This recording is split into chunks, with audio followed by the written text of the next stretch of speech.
আসসালামু আলাইকুম। Expert solution বির পক্ষ থেকে সবাইকে শুভেচ্ছা ও স্বাগতম। আমি মোহাম্মদ আফজাল হোসাইন আবারও চলে আসলাম আরেকটি ভিডিও নিয়ে। তো আজকে আমাদের হাতে হচ্ছে একটি Lenovo মনিটর। তো আমাদের মনিটরটি একটু কাছ থেকে দেখানো লাগবে। মনিটরটি মূলত হলো 20 ইঞ্চি, যেটাকে আমরা প্যানেল বলে থাকি 19.5 এবং বডি সহ এটাকে 20 ইঞ্চি বলে থাকি। তো আমরা দেখবো এটা সমস্যাগুলো কি এবং সমাধান কিভাবে করা যায়। তো বিস্তারিত দেখার আগে আমরা অবশ্যই আগে পাওয়ারটা দিয়ে দেখি এটা সমস্যাটা কী। এই তো পাওয়ার দেওয়া হলো, আমরা অন করে দেখি। এটা পাওয়ার নেই, যদিও আমাদেরকে কমপ্লেন করে গিয়েছে পাওয়ার নেই। তো আমরা চেষ্টা করলাম যে পাওয়ার দিয়ে দেখা। তো চলুন আমরা এটাকে ওপেন করি। ওপেন করার পরে দেখি যে কী সমস্যা। তো অবশ্যই এই ভিডিওটি বিস্তারিত দেখবেন, আশা করি ভিডিও থেকে অনেক কিছু শিখতে পাবেন। অবশ্যই ফুল ভিডিও দেখুন। তো চলুন আমরা একে ওপেন করি আগে।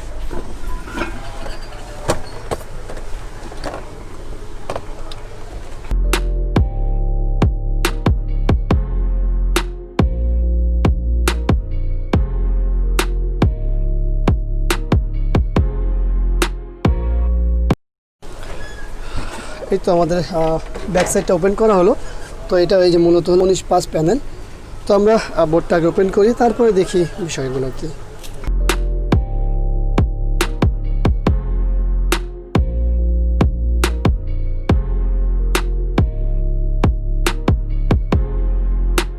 এই হলো আমাদের সার্কিট খোলা হয়ে গেল। তো একটু ফিজিক্যালি দেখানো লাগবে সামনের থেকে যে এইখানে কোনো ফিজিক্যাল ড্যামেজ আছে কি না।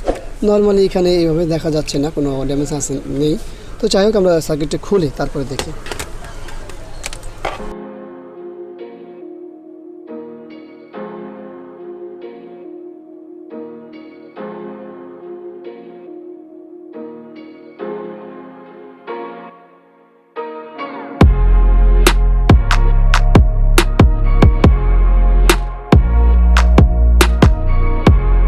তো আমাদের সার্কিটটি স্ক্রুগুলো খোলা হয়ে গেল। আমরা এখন সার্কিটটি ওপেন করি।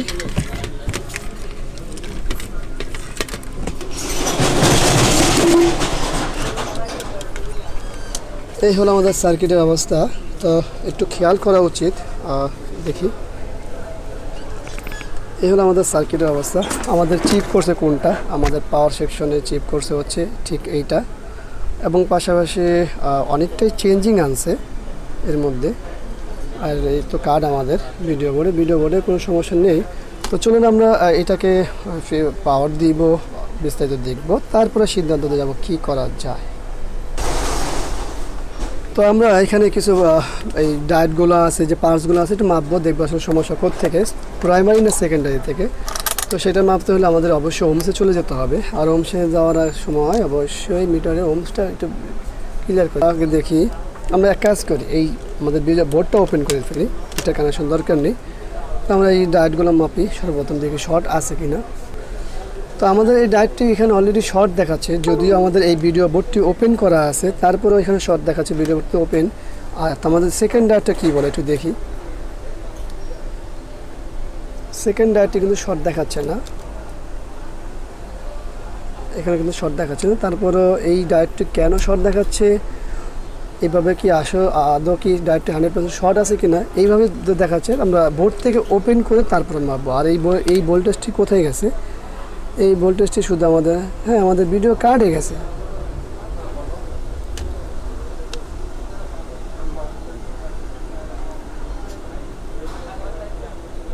তো যাই হোক আমরা এই ডায়েটটি ওপেন করব, তারপরে দেখব যে ডায়েট থেকে সমস্যা না অন্য কোথাও সমস্যা। তো আমাদের তাতালটা, তো চলুন আমরা ডায়েটটি ওপেন করি, তারপরে দেখি ডায়েটটা কি আদৌ শর্ট কি না বা কী আসার বিষয়।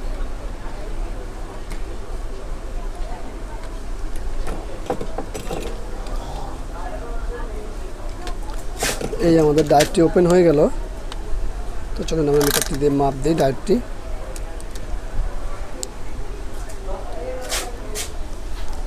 দেখুন আমাদের ডায়েটটি শর্ট বলতেছে,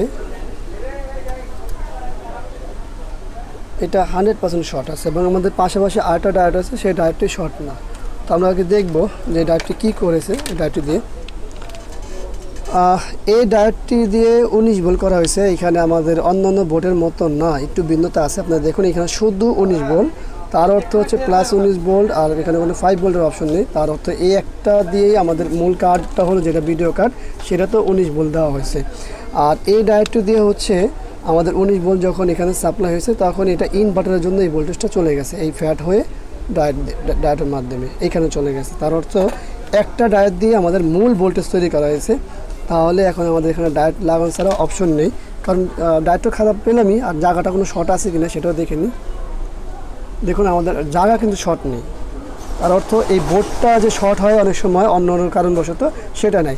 অনেক সময় এখানে 19 ভোল্ট শর্ট দেখায় বা 12 ভোল্টের জায়গাটা শর্ট দেখায়, প্লাস ডায়োডটিও খারাপ হয়। সেক্ষেত্রে অনেক সময় আমাদের প্রাইমারিতে সমস্যা থাকে। সেটা হলো অনেক সময় আমাদের মূল আইসি যেটা থাকে সাপ্লায়ার, সেটাও অনেক সময় খারাপ হয়। তো এই ক্ষেত্রে এইখানেও এখন শর্ট নেই।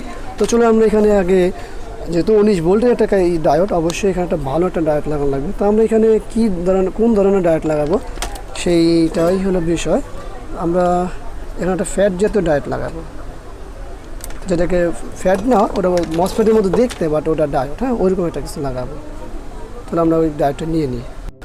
তো আমরা এই জায়গায় এই ডায়োডটি ব্যবহার করবো। এটি দেখতে ট্রানজিস্টরের মতো বা ফ্যাটও অনেকে চিন্তা করতে বুঝতে পারেন, কিন্তু আসলে এটা ফ্যাট না, এটা ডায়োড। হ্যাঁ, এইটা আমরা ব্যবহার করবো এবং পাশাপাশি এটাতে আমরা একটা হিটসিংও ব্যবহার করবো। যেহেতু আমাদের এখানে 19 ভোল্ট আছে, তো এটা ব্যবহার করলে এটা দীর্ঘমেয়াদী এবং দীর্ঘস্থায়ী হবে, এটা কাটার সম্ভাবনা একেবারেই থাকবে না। তো চলুন আমরা এটা প্রসেস দেখে নিই, আর এটা একটু মাপ দিয়ে দেখে নিই এটার কী অবস্থা, যেহেতু এটাও পুরাতন। আমাদের এই যে ডায়োড, ঠিক আছে, এই দুটো হচ্ছে আমাদের ইন বোল্ট, এটা হলো আউট বোল্ট, মাঝখানে একটা আউট, দুইটা হলো ইন। আমরা আউটটাকে খারাপ হয়নি, আর ইন দুটাকে কীভাবে ব্যবহার করব, এইভাবে করব, কীভাবে করা যায়। কিন্তু আমাদের হিটসিংটা হলো বড় বিষয়, হিটসিংটা দেওয়া লাগবে। তাকে আমরা হিটসিংয়ে বসাইনি, আর অবশ্যই হিটসিং একটু পেস্ট দিয়ে নেবেন।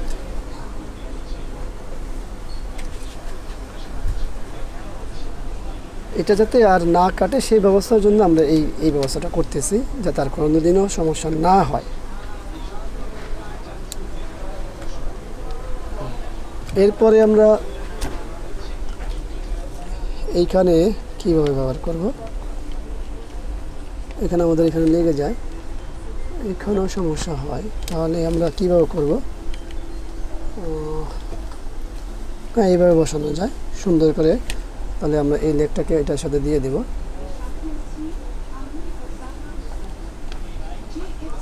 এইভাবে দিয়ে আগে ঝালাই করে নেব, সোল্ডার করে নেব।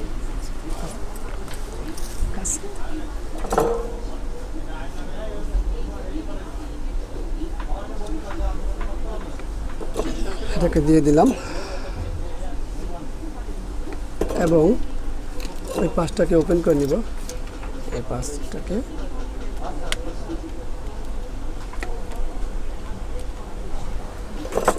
এখন এইখানে আমরা একটা লিক দিয়ে দিব, কারণ হচ্ছে আমাদের আশেপাশে যাতে শর্ট না হয় সেই বিষয়টা একটু খেয়াল রাখতে হবে। কারণ এই পাশে আমাদের লাইন আছে, হ্যাঁ লাইন নেই, যাক টেনশন নেই।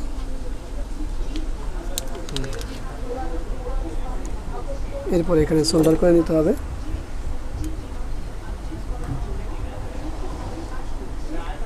আরও ভালোভাবে সোল্ডার করবো, কিন্তু আমরা আরও অন্যান্য কাজটি করে নিই।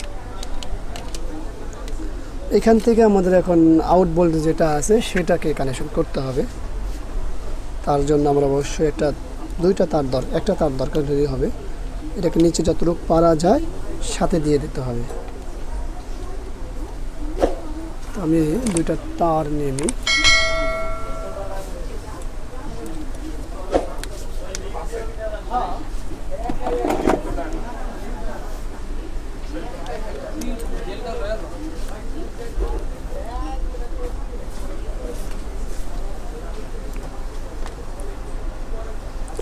তারটি সুন্দর করে লিড করে নিতে হবে।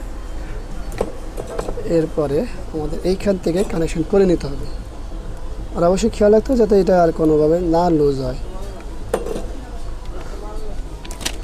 সরি, এটাকে ভালো করে জ্বালাই করতে হবে। আমি কোনো রকম বসেছিলাম, তো এটা জ্বালাই করে নিই, সোল্ডারিং করে নিই।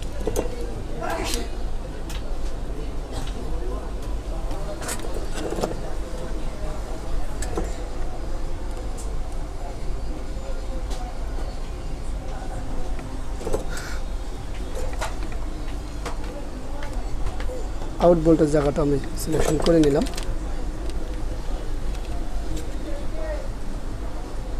এই হলো আমাদের আউট।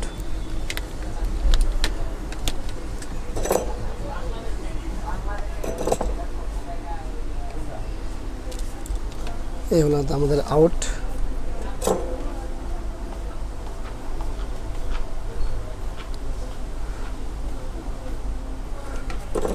তো আমাদের হয়ে গেল এই ডায়োডটি লাগানো জায়গায়, তারটি সুন্দর করে বসাই দিই। প্রয়োজনে আমরা হিটসিঙ্কে আর অন্যান্য যে ব্যবস্থা আছে আমাদের সেই ব্যবস্থাটাও করে দিব। আর অবশ্যই তারটা একটু সরিয়ে দিতে হবে। তো চলুন আগে আমরা এটাকে পাওয়ার দিয়ে দেখি আমাদের কাজটা হয়েছে কিনা, তারপরে আরও বিস্তারিত কথা হবে আপনাদের সাথে। তো চলুন এটাকে পাওয়ার দিই।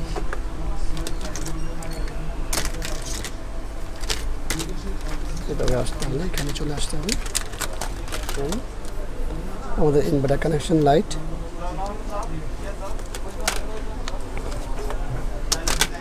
এই হলো আমাদের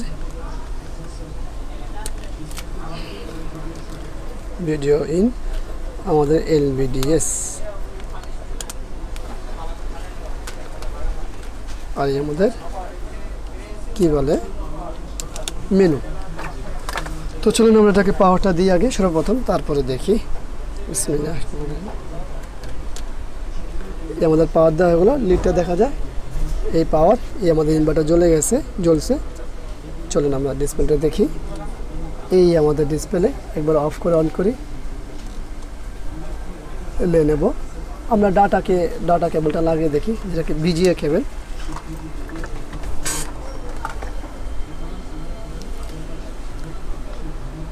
আমাদের VGA ইন, এই আমাদের ছবি চলে আসছে। তো এখানে তো কমপ্লিটই আছে। তারপরে আমরা আরেকবার আমরা হিটসিংয়ের উপরে হাত দিয়ে দেখব এটা কতটুকু গরম কি হয়। একেবারেই স্বাভাবিক, যেটা একেবারেই স্বাভাবিক। আমরা যে সন্দেহটা করি যে গরম হয়ে কেটে যায় কিনা, যেন ওই ডায়োডটা কিন্তু ওইভাবেই কাটছে, অন্য কোনো কারণ নেই। তো আমরা এখানে একটি ডায়োড ব্যবহার করলাম, যেটা দেখতে অনেকটা মসফেটের মতো বা ট্রানজিস্টরের মতো। সেটাকে আমরা একটা হিটসিংয়ের ব্যবস্থা করলাম। তো একেবারেই নর্মাল। তো চলুন একটু বিস্তারিত আলাপ করি। তো আলহামদুলিল্লাহ, মনিটরটি কমপ্লিট হলেও আপনারা দেখতে পেলেন আসলে মনিটরটির সমস্যা কী ছিল এবং সমাধান কী করছে সবই এই ভিডিওর মাধ্যমে আপনারা দেখতে পেয়েছেন। তো আশা করি এই ভিডিওর মাধ্যমে আপনাদের অনেকেরই উপকারে আসবে এই ভিডিওটি। তো ভিডিওটি যদি উপকারে আসে তাহলে অবশ্যই একটা লাইক করবেন, কমেন্টস করবেন, শেয়ার করবেন। আর অবশ্যই এই চ্যানেলটি সাবস্ক্রাইব করে রাখবেন, পাশে থাকা বেল বাটনটি চাপ দিয়ে রাখবেন। আর আপনার যে কোনো মতামত কমেন্টসের মাধ্যমে আমাকে জানাতে পারেন। আশা করব ওই কমেন্টসের উপরে আমরা ভিডিও তৈরি করার চেষ্টা করব। তো আজকের মতো এখানে বিদায় নিই। আল্লাহ হাফেজ। আসসালামু আলাইকুম ওয়া রাহমাতুল্লাহি ওয়া বারাকাতুহু।